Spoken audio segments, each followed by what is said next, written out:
तो ये आपकी जो वैकेंसी है वो गवर्नमेंट साइड से रिलीज़ करी है, that is national laboratory of तंबाकू।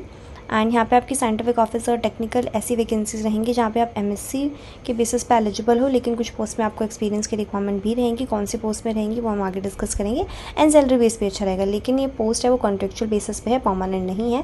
बाकी डिटेल मैंने कवर कर दिया कि कितना टाइम का आपको कॉन्ट्रैक्ट पीरियड रहेगा, कैसे अप्लाई करना है एंड कितने टाइम पीरियड में आपको अप्लाई कर देना है, लास्ट डेट क्या रहेगी अप्लाई करने की। तो वो वीडियो स्टार्ट करते हैं। तो ये आपकी ऑफिशियल साइट है, आपकी वैकेंसी रिलीज़ करेगी central drug standard control organisation से, गवर्नमेंट ऑफ इंडिया के अंडर आती है। यहाँ पे आपको एक बार दिखेगा नोटिफिकेशन का, इस पर क्लिक करोगे तो यहाँ पे आपको वैकेंसीज का एक कॉलम दिखेगा, इस पर आपको क्लिक करना है। एंड जो आपकी फर्स्ट रिक्रूटमेंट रिलीज़ करी गई है दैट इज़ 1 जैन को, यहाँ से आप अपनी PDF डाउनलोड कर सकते हो। तो जैसे कि मैंने यहाँ पे अपनी PDF डाउनलोड कर रखी है। एंड ये आपकी जैसे मैंने बताया कॉन्ट्रेक्चुअल बेसिस पे रहेगी, तो प्योरली टेम्परेरी है एंड कॉन्ट्रेक्चुअल बेसिस है for it short term period to be engage at the national तंबाकू टेस्टिंग लेबॉर्ट्री गुवाहाटी के अंदर रहेगी। एंड विद इन 15 डेज जब ये पब्लिश हुई है, इट मीन्स ये 1 जैन को पब्लिश हुई है, तो with in 15 days it means 15 Jain तक आपको यहाँ पे अप्लाई कर देना है। लास्ट डेट यहाँ पे अप्लाई करने के लिए 15 जैन रहेगी, ठीक है।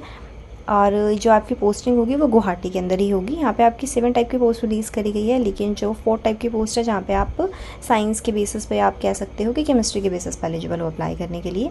सीनियर साइंटिफिक ऑफिसर 1 की है, मैक्सिमम एज लिमिट 45 रहेंगे एंड कंसोलिडेटेड पे 65,000 है एंड नंबर ऑफ पोस्ट 1 ही है यहाँ पे। सीनियर साइंटिफिक ऑफिसर ग्रेड 2 की पोस्ट है, यहाँ पे सैलरी 60,000 रहेगी। सारी ये कंसोलिडेटेड है, इट मीन्स आपकी टेम्परेरी बेसिस पे है। नेक्स्ट है टेक्निकल ऑफिसर की 58,000 सैलरी बेस्ड रहेगा, टेक्निकल असिस्टेंट में 38 एंड ये आपकी कुछ एडमिनिस्ट्रेटिव या अकाउंट डिपार्टमेंट से रिलीज़ करी गई है। तो यहाँ पे आप as a science student eligible नहीं रहोगे। अब आते हैं कि क्या आपकी क्वालिफिकेशन रहेगी। तो सीनियर साइंटिफिक ऑफिसर की पोस्ट है, तो यहाँ पे PhD ऑब्वियसली मैंडेटरी होगी, क्योंकि आपकी मैक्सिमम एज लिमिट भी 45 ईयर्स दे रखी है। तो एसेंशियल में दे रखा है MSc प्लस PhD है आपके पास। PhD केमिस्ट्री में है, इंस्ट्रूमेंटल में है, एनालिटिकल में है, तो आप यहाँ पे एलिजिबल हो अप्लाई करने के लिए। प्लस यहाँ पे 3 ईयर का एक्सपीरियंस है, इन केस है तो भी ठीक है, नहीं है तो भी एसेंशियल में आपको सिर्फ MSc विद PhD की रिक्वायरमेंट होगी। नेक्स्ट है सीनियर साइंटिफिक ऑफिसर ग्रेड 2 की, यहाँ पे आपके पास MSc होनी चाहिए in chemistry, biochemistry, pharmaceutical science या M फार्मा है आपके पास, प्लस आपके पास यहाँ पे 5 ईयर का एक्सपीरियंस होना चाहिए। डिज़ायरेबल में आगे आपको 3 ईयर का एक्सपीरियंस और मांग रखा है। नेक्स्ट आती है आपकी टेक्निकल ऑफिसर की, यहाँ पे आपके पास सिर्फ MSc है केमिस्ट्री में, एनालिटिकल साइंस में, बायोकेमिस्ट्री में, तो आप एलिजिबल हो अप्लाई करने के लिए। अगर आपके पास एक्सपीरियंस है आफ्टर योर पोस्ट डिग्री तो आप यहाँ पे आपको बेनिफिट्स मिलेंगे, अदरवाइज़ नहीं है तो भी आप सिर्फ MSc के बेसिस पे अप्लाई कर सकते हो। तो एक यही वैकेंसी थी जहाँ पे आप सिर्फ MSc के बेसिस पे अप्लाई कर सकते हो, जहाँ पे एक्सपीरियंस की रिक्वायरमेंट नहीं है। नेक्स्ट पोस्ट आती है आपके टेक्निकल असिस्टेंट की, यहाँ पे भी आपको MSc की के साथ साथ एक्सपीरियंस की भी रिक्वायरमेंट होगी 3 ईयर्स की, ठीक है। उसके बाद जैसे मैंने बताया एडमिनिस्ट्रेटिव स्टाफ की पोस्ट है, तो यहाँ पे वो भी मेंशन कर रखा है।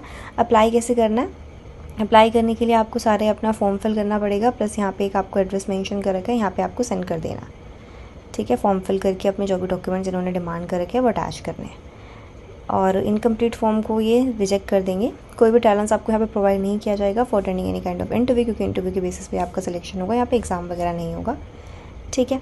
तो ये डिटेल यहाँ पे आपको प्रोवाइड कर रखी थी। अच्छी पोस्ट है, सिर्फ क्योंकि अगर आपके पास MSc है प्लस एक्सपीरियंस है तो आप सारी पोस्ट में अप्लाई कर सकते हो, वो डिपेंड करता है कि आपके पास कितने ईयर का एक्सपीरियंस है। लेकिन सिर्फ आपके पास MSc डिग्री है तो आप टेक्निकल ऑफिसर की पोस्ट के लिए तो अप्लाई कर ही सकते हो, ठीक है। ये आपका एप्लीकेशन फॉर्म है, कौन कौन से डॉक्यूमेंट्स की रिक्वायरमेंट होगी यहाँ पे वो सारी चीज़ें मेंशन कर रखी है, प्लस अपनी क्वालिफिकेशन, अपना एड्रेस, अपना नेम जो भी है, ये डिटेल आपकी बेसिक डिटेल है, ठीक है। ये आपको फिल करके इस प्रॉपर एड्रेस पे सेंड कर देंगे, ये आपको फर्स्ट नंबर पे ही आपको अपना एड्रेस दे रखा है। अप्लाई करिए, प्रॉब्लम आती है मुझे कमेंट सेक्शन में बताइएगा। प्लस अगर आपको एक्सपीरियंस सर्च कर रहे हो कि कैसे एक्सपीरियंस ले सकते हैं, किस किस पर्टिकुलर पोस्ट में कैसे टाइप के एक्सपीरियंस की रिक्वायरमेंट होती है, तो आप मुझे कमेंट सेक्शन में येस मेंशन करिए ताकि मैं उससे रिलेटेड आपको वीडियोज़ प्रोवाइड कर सकूँ। ओके, चलिए, till then take care, happy day and stay safe.